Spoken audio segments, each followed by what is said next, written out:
Assalamualaikum warahmatullahi wabarakatuh. Jumpa lagi saudaraku di channel Kampus Ilmu Hikmah. Kajian materi kali ini sebuah pertanyaannya dari saudara kita. Apakah Semar Mesem itu harus dibaca 1000 kali? Jangan salah ya teman-teman ya. Ilmu hitam itu lebih berat ya. Ilmu hitam itu lebih berat daripada ilmu putih. Loh iya. Apakah Semar Mesem itu harus dibaca 1000 kali? Ya tergantung dari siapa yang mengijazahkan Anda. Nah, itu pasti ada tata caranya gitu ya. Semar Mesem itu ada versi putih, ada versi hitam. Ya, versi putih itu ya, beberapa kumpulan ya, beberapa potongan ya, bacaan Al-Quran ya. Saya lupa ya teman-teman ya. Saya dulu punya ya itu ya, ada 10 ya, ada 10 amalan ya, yang digabung jadi satu. Itu Semar Mesem versi putih ya. Yang pertama itu istighfar ya, kalau tidak salah istighfar. Yang kedua itu pokoknya ada 9 ya, 9 atau 10 ya. Doa sapu jagat, Robbana Atina. Terus doa orang tua, Robbi firli wali walidayya ya. Terus surat apa itu, surat Al-Imran ayat 9, Robbana innaka jami'un nas liyaumil la raiba fihi innahu la yuhibbul. Terus tambah surat Yusuf ayat 4 ya. Jadi ada beberapa gabungan. Kalau itu harus dibaca, tidak banyak bacanya ya. Dibaca cukup 7 kali ya, setiap habis sholat 5 waktu dibaca cukup 7 kali habis sholat 5 waktu. Tapi puasanya mutih 41 hari ya, puasanya mutih 41 hari. Puasa jam 5 sore ketemu jam 5 sore hari berikutnya. Nah itu juga berat ya. Bacaannya sedikit ya, tapi untuk mensupport energinya besar. Ya pada dasarnya bacaan itu hanya untuk membantu visualisasi ya. Ketika kamu sudah punya energi dari puasa selama 41 hari mutih, otomatis sukmamu sudah kuat ya. Itu kalau amalan pengasihan ya, artinya dirimu sendiri ya. Dirimu sendiri yang menggunakan kekuatanmu sendiri, kekuatan batin. Nah pertanyaanmu ini Semar Mesem yang mana? Ketika Semar Mesem ilmu hitam, kamu harus pakai media keris Semar Mesem yang di dalamnya ada kodamnya. Nah di situ dia pasti minta sesaji ya. Soal katakanlah membacanya lama atau tidak tergantung bagaimana kamu bisa komunikasi antara kamu dan jin yang ada di dalam keris Semar Mesem tadi. Kamu harus turuti ya.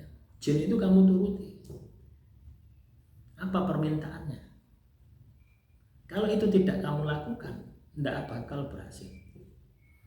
Kalau hanya sekedar misalkan ya, saya membaca mantra ilmu hitam, Aji Jaran Goyang, Aji Semar Mesem ya, saya hanya baca mantra 1000 kali, tapi saya tidak bisa kontak batin ya, komunikasi batin dengan makhluk penunggu ya, dari ajian tersebut ya, maka ya tidak akan pernah berhasil ya. Nah ini juga butuh proses ya, butuh proses yang berat. Anda bisa puasa mute, puasa ngebleng pati geni. Ini dalam rangka apa sih? Apakah menguatkan dirimu? Iya, secara batin menguatkan dirimu. Tapi yang lebih penting ya, pada saat kamu menjalankan ilmu hitam tadi ya, kamu bisa berkomunikasi dengan makhluk tersebut. Kamu masuk dimensi mereka ya, dengan laku tirakat. Kalau itu tidak kamu lakukan, kamu hanya syarat saja, hanya membaca mantranya saja, sampai kiamat tidak akan berhasil. Kenapa? Ya ibarat kamu nyuruh orang ya, kamu nyuruh orang tapi kamu tidak tahu orangnya itu yang mana. Paham ya? harus kenal dulu, ya, harus ada interaksi dulu sama kodam ini, sama makhluk halus ini, ya, interaksi, ya, Anda habis interaksi, ya, ya, baru, ya, apa permintaan, misalkan harus menyembelih gagak misalkan, ya harus dituruti. Kalau tidak mau turuti, tidak akan berhasil, karena itu ilmu hitam, ya, ada upahnya, ya, dan resikonya, ya, ini yang berbahaya. Resikonya pasti akan banyak masalah-masalah yang terjadi di dalam kehidupan Anda ketika kamu menggunakan, ya, ilmu hitam.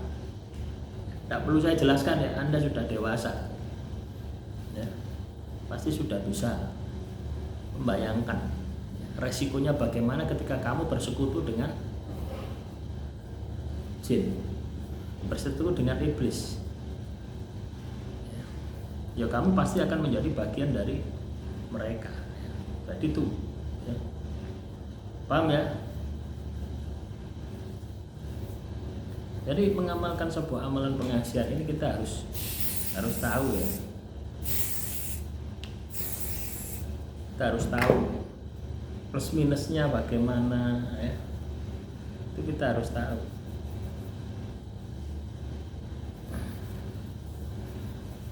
Ketika kamu paham, ya, tentang pola kerjanya, oh, ilmu hitam ini pola kerjanya sesaji, ya, tidak gratis.